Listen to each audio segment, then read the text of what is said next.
Nyamutoro Minisita Eddy Kenzo Raymond Namakula nabo mbayina masawo ateze ensonga za Zali n'omugenzi Ivan Ssemwanga wamma nabyo tebinnaba kugwa. Shamim Mayanja naye ate abiyingidde mu GNL Zamba kibamukoze nabyo mbiyina masawo. Mugamba mutya mwasibye mutya abantu bange kansubire muri bulungi ba mikwano ng'enkola yaffe mbasaba video no mujimpere like era nensaba gwe wenna atanaba kusubscribinga wano ku Suvia News Extra nti mukwano subscribinga era onyigene mu notification bell lemesibwanga byonna byemba nteekayo wano ku Suvia News Extra. Nenyongera okusabira mu mwenna abalwadde abakosefu tisaba ekisa kya Mukama ate kibatuukeko ba mikwano. BF Suma Herbal Research Clinic banono nga bajjanjabisa ddagala lya butonde era nga bajjanjaba endwadde zonna gwe z'omanyi ate nga bakola ne delivery mu nsi yonna gy'obeera oli. Mukale munayi bakubireko ku namba zaabwe z'essimu wezirawo ku screen ate weefunire ebisinga osigenda kulwisa era nga nkutandise ne Minisita Nyamukenzo waffe.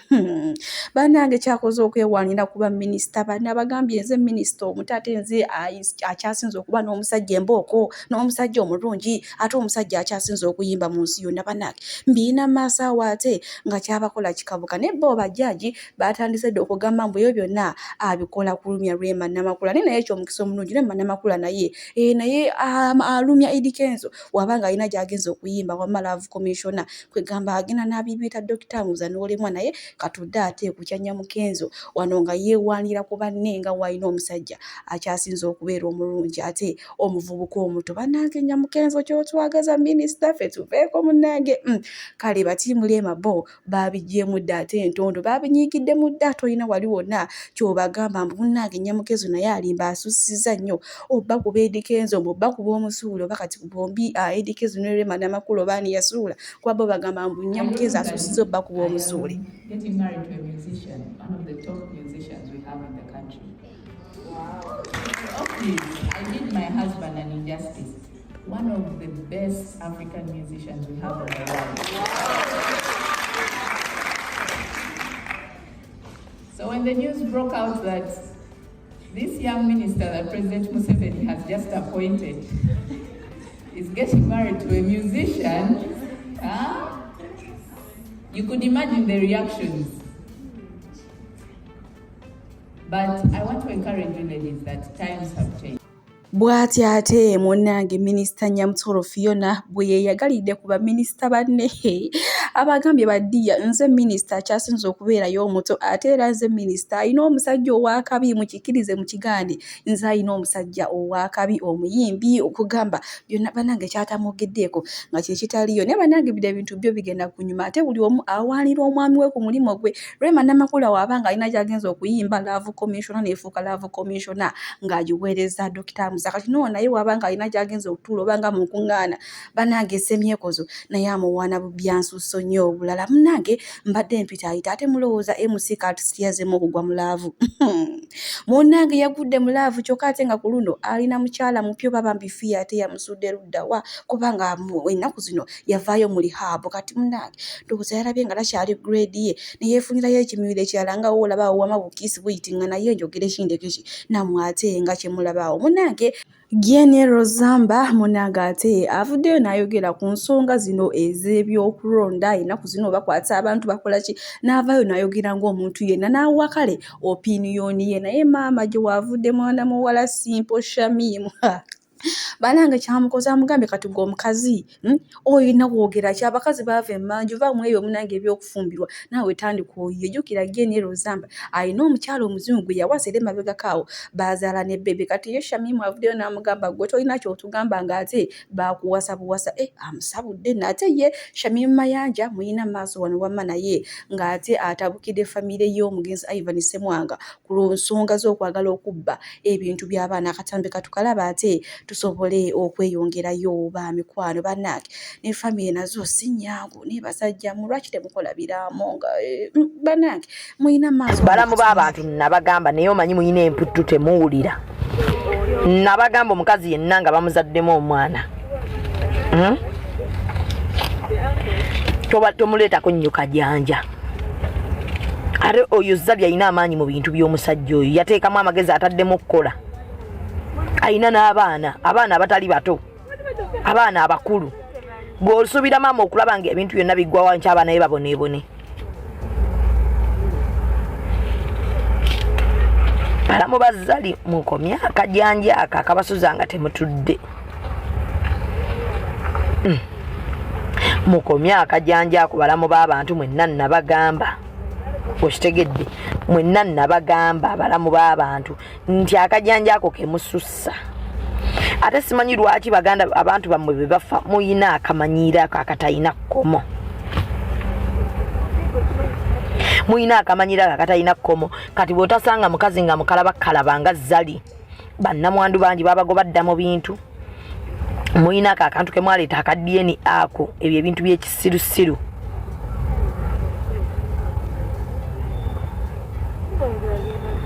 Ebyo ebintu by'ekisirusiru ebyo musimanya DNA kakati abaana tetubeekakasa lwaki kitaabwe teyabatwala ku DNA mwe mutabeekakasa mwagala batwala ate zali ennyomba yo zali ebulamu ennyomba yebulamu ebyo byoyomba ng'ogamba kiraba agatama zali nedda kibulamu yombera ddala. Bw'ati ate munnange Shamim Mayanja naye bw'avuddeyo ng'ayogera ku nsonga za Zali wamu ne famire y'omugenzi Ivan Ssemwanga ate abaagala okubuzaabuza oba okufityonka ebintu by'abaana. Kale bwe tweyongerayo munnange ate ku nsonga z'abafumbo era nga bano babadde baakamala emyaka 20 bweddu naye munnange omukyala akoze akatiisa bw'ayonoonye ebintu bye mu nnyumba byonna oluvannyuma lw'omukyala omusajja munnange okwekyanga n'abanga takyatuukiriza buvunaanyizibwa bwa waka mbu okukuba emmese kino nno omusajja yatandika mpula neyekyanga n'agamba omukazi tuteekewo tayimuteebe buli wiiki omulundi gumu naye kati omukazi agamba kibadde kisusse nga n'omulundi gwe yamusuubiza mu wiiki nga takyakola kinga nagwo takyagukozesa kye baali balina ogukozesa. Munnange omukyala kwe kufuna obusungawo nga namwe mubitegeera bakyala bannange n'ayonoona ebintu byonna mu nnyumba era nga bwenjogerera ssaawa zino ensonga ate ezamaze dda okutuuka mu b'amateeka ku poliisi era tukyeyongerayo mu nsonga z'abafumbo b'ennaku zino kiki bannange simanyi nakumanya abafumbo boolaba omwami n'omukyala babakwatidde mu lusuku lwa mutuuze munnaawe omu nga bayunja eryo ettooke. Munnange omwami ono nnyini lusuku oba nnyini kibanja amaze akabanga ng'abagamba ne bannange mubba emmere yange naye olunaku lumu nja bakwata mbasibemu ettooke lye muli bamutemye ate mbatambuza ekyalo kyonna nga beewaka naffe munnange ffe tetubba ffe biki naye munnange kivudde ddaki olwaleero n'abakwata era yeyo embeera gy'abatadde mu Suuna Beni munnange mukyala we Naalongo ono atali Nambwayo Mary wabula Naalongo yatuzaalira abalongo mulina maaso wano ng'ate amulojja bannange abasajja nga temuli bangu neddala nga lwaki okwana omwana w'abandi n'otuuka n'omufunusa olubuto nga tomwagala akatambi nkayina baddiya ate katukalabi tusobole okweyongerayo n'agaleero bannange abaami. Mwendo gw'ekiro lwe yankubira essimu mbu tuli wano wabweru ne mbwa eddwaliro liggaddewo abantu ababadde mu malwaliro mwenna ani akyalira omukazi azadde mwendo gw'ekiro ne mugamba munnadda lwe balina okudda brother wange n'angamba tebatuuka wano nyinza okukuba omuntu essasi ne gwe n'otafaayo ne wayitawo ennaku nnya n'enfiirwa taata wange. That is not an excuse. Olaba divorce, that is not an excuse. Nawe mu buntu. Kati saawa zino tuli mu kutunula tutunulire mu buntu. As a human being. That guy is heartless. That guy is heartless. Kati leka tutunule mbu mu buntu. Tosobola kungamba mbu obadde okuba binyaanyanya. That is not life. Nze kyo tosobola kukingamba. Okitegeera tisinga bulamu bwa muntu. He didn't want to be there. That was the fact. Yandagirawo from the beginning that he didn't want to be there. Nensigala nga mweteekako n'okumweteekako but naye nali simweteekako kubanga bw'okera ku makya n'ojjamu empale ne weebaka n'omuntu nga teweeprotectinze ebiddirira byonna olina okubeerawo oba obisuubira olina okubisuubira olina okubeerawo kati gwe tosobola kugamba mbu maybe I didn't want to talina lunaku lwe yaŋŋambako mbu yali tayagala nzaale era wemba nimba njagala ve agambe mbu yaŋŋambako mutayagala azaale n'enzaala lwampaka mbu kubanga ng'abaala bwenda we bagamba mwali mumwesibako kubanga serebu kati yo okubeera serebu nze byanyambirawo nze simwagala ngo kubanga serebu kozi nzijukirana ne lwe nali nnyomba naye ne mugamba nze siri faaniwo nze sigulangako tiketi mbu ŋŋenda mu binyaanyanyaanya. I don't even know what that means. Kiri mbufumbo bw'ati ate Nalongo wa Ssuuna Ben munnange bw'amulojja ate bwe nkongerayo ewa Bruno Betty munnange muyina Masaawo nga ye akakasa agamba nti ye ne mukyala we Teddy bali bulungi nnyo tebalina buzibu bwonna naye mbw abantu ba social media ate be baagala okutabula laavu yaabwe naye kirabika munnange omukyala yatidde oluvannyuma lwa Bruno Betty okuteekawo akatiisa kubanga yamugamba singa todda ngenda kugenda wammwe ate manjeyo ebintu byonna ndowooza munnange omukyala yatidde ebyakatamika alina Masaawo. BF Suma Herbal Research Clinic bano nno nga bajjanjabisa ddagala lya butonde era nga bajjanjaba obulwadde bwonna gwe bumanyi obuli ku nsi kuno so munnange beeyune obakubireko ku nnamba zaabwe z'essimu eziri awo ate wamma mukwano weefunira obulamu obujja.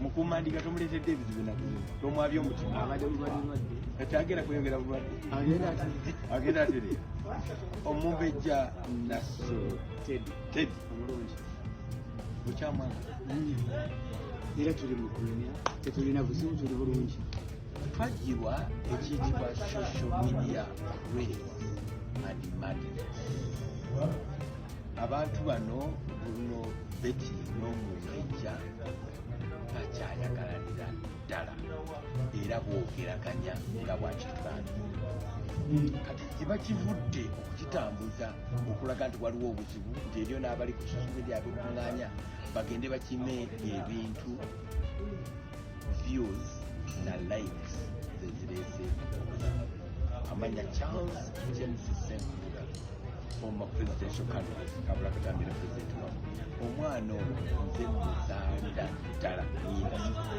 yajja mu bakanira Mactaz nga tuzannya muzannyo guyitibwa byansi Bukedde TV kati lyamumanyi tumukwatako ne tumushepinga ne tumumodelinga n'atwegomba n'afuuka ekyo kyafuuse kaakati kati mulenzi muto akoze ssente alabika bulungi abawala batekukubanga bamwegomba naye ye yatambuza amaaso mu bamwegomba bangi n'alondayo omujja okuddayo keeka ng'embaga yakabaawo expected mu bufumbo obuto bano bamwe ennaku ebbiri ne bano b'ennaku esatu actually alumidde awaka babeera bakiyita putting up appearance living edidirayo okweraga nti waliwo kigenda mu maaso naye nga weekiri tubakakasa talina mutima Bruno Betty gwe mmanyi talina kirowoozo wadde omutima ogugamba nti agenda akima ebintu era abagamba okubikima abasekeredde famire y'omumbejja tubagamba nti mwebale nnyo kuba abantu balamu twebaza engeri gye mwatwalirizaamu twebaza emikolo egyakolebwa tubakakasa nti enetandikwa kutandikwa emikolo emirala egikyajja mu maaso involving Bruno Betty Nkuma n'omumbejja Nasolo no question about it tubagamba tebigenda kusimwayo ebintu ate tubagamba nti bakyagenda maaso ate tubagamba nti ebigambo by'omukkiriza bibeera saala tubagaliza obufumbo obulungi tubagaliza okutegeeragana tubagaliza okwagalana tubagala okuzaala abaana n'abalongo mutuyite ng'abalongo tubateekayo wa Mukama waffe Yesu Kristo oba ogenda kwalula baaluli Mukama abambera okusala nakyogatako Enzo kama ndo byagede sibimanyi byonna birakinze wamu kyekyo nga bwe nkirowooza social media just boogera kagamba media bagala likes bagala bamanyi kyekitundu akakati kati buli muntu kyaliko Bruno Betty because he is popular ate n'omukyala mulungi ateeka okwogeza abantu ebyama ate omukyala okudda keeka no problem naye nga nze nakafumu ndi mu bufumbo myaka 33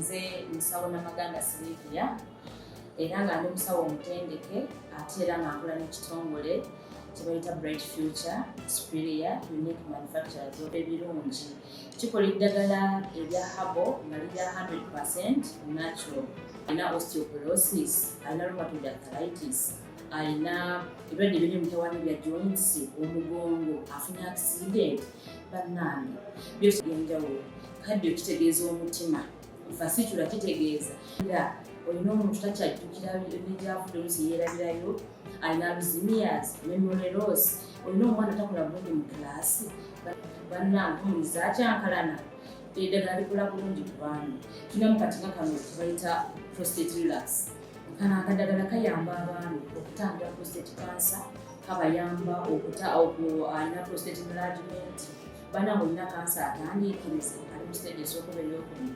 mugambe oba sisitawo oba bratawo oba mukwano mugambe ajja kusangala kafe kano tagenda kuddamu kulowooza ku ebyo ebirwadde enkwaso ze tezimala kamuyamba okuyingiza enkwaso ze nokukyawo bannange tulina expowerman wabanga alina enkwaso ze tezimala kano kayamba okuyingiza enkwaso ze afuna premature ejaculation bwaba tuse mu kisaawa amala mangu kano kandida oba in harmful bacterias